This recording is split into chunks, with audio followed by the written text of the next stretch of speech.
Pippin's got Mystique. Hello and welcome to the channel. My name is Annalisa and this is going to be my TBR for Gothtober. This is created and hosted by Olivia Savannah, Hannah, and Tish.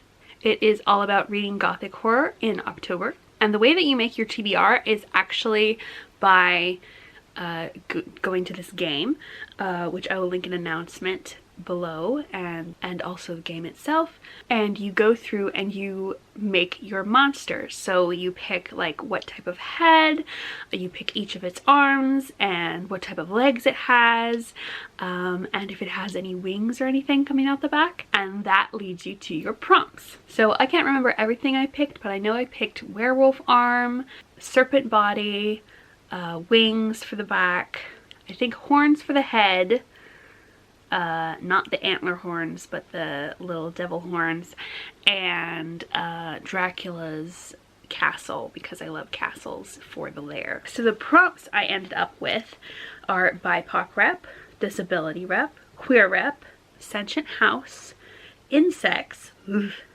I think I picked the Mothman head, that's what it was, fake dating, book that haunts you, which I'm not sure exactly how to go about that one, unreliable narrator, smut or spice, and fairy tale retelling. So then I went and watched a video of Olivia Savannah's about diverse Gothic stories, and for BIPOC rep I picked Her Body and Other Parties. For disability rep, I had another book that was already on my TBR, so I moved it into this section, which is The Girls Are Never Gone. And right now I can't remember what disability is, but it is kind of light horror, so I think it probably fits into the Gothic sort of vibe. Then for queer rep, In the Ravenous Dark, which is by a trans author, and I believe has various types of queer rep going on, because I've read books by that author before and there were multiple types of queer rep going on.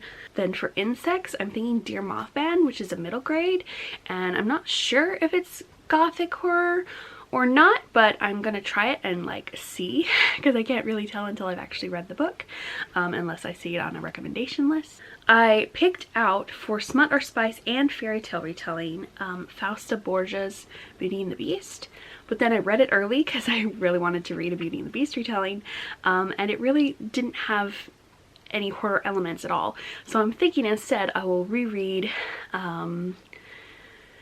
Teen Kingfishers, Bryony and Roses,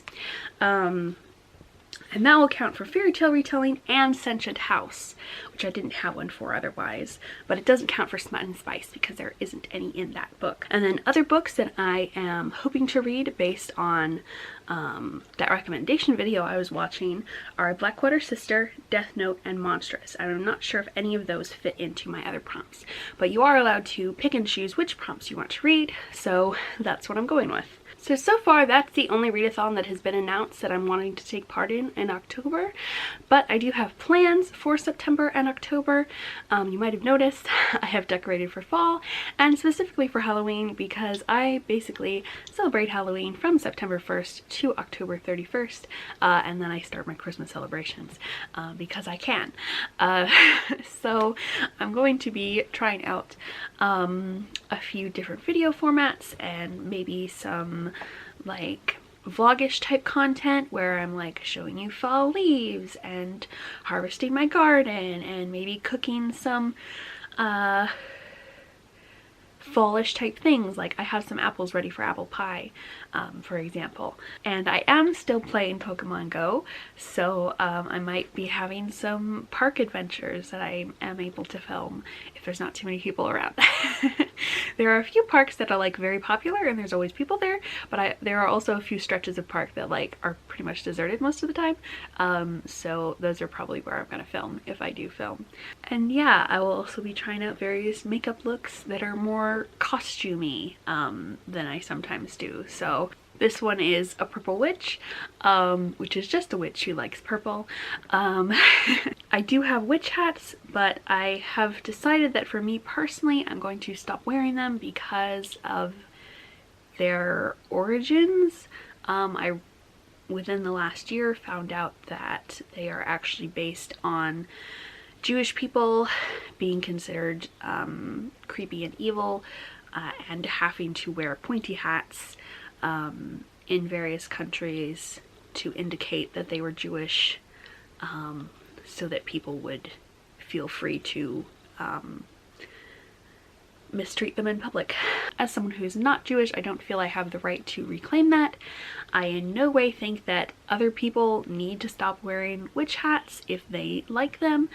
This is totally just a me personally thing, but I am going to reorient my witches to all sorts of different dress-up varieties that don't include pointy hats. So like other hats are free game, like rounded top hats and flat-topped hats. And last year I did a little art series on TikTok where I was drawing a lot of different witches, and they have different things to indicate that they were witches, sometimes pointy hats, sometimes brooms, things like that. So I'm going to try to do that series again because it was a lot of fun.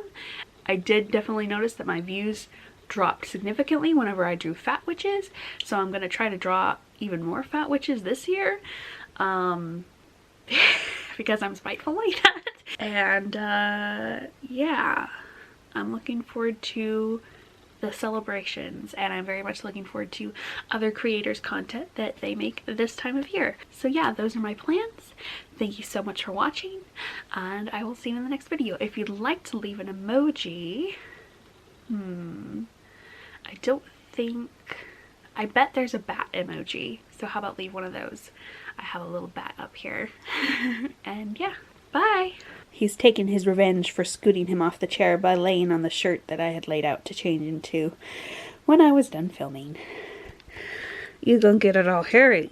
Yes you are, with your white hair on a black shirt.